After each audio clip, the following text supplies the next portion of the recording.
Uni jonli efirda haqorat qilishdi va buvisi sovg'a qilgan sviteri uchun ustidan kulishdi. Hamma kulardi.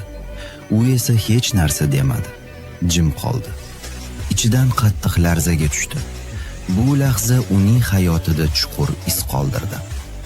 Keyin Real Madrid uning transferidan voz kechdi. Ular uni yetarlicha jozibador emas deb hisoblashdi.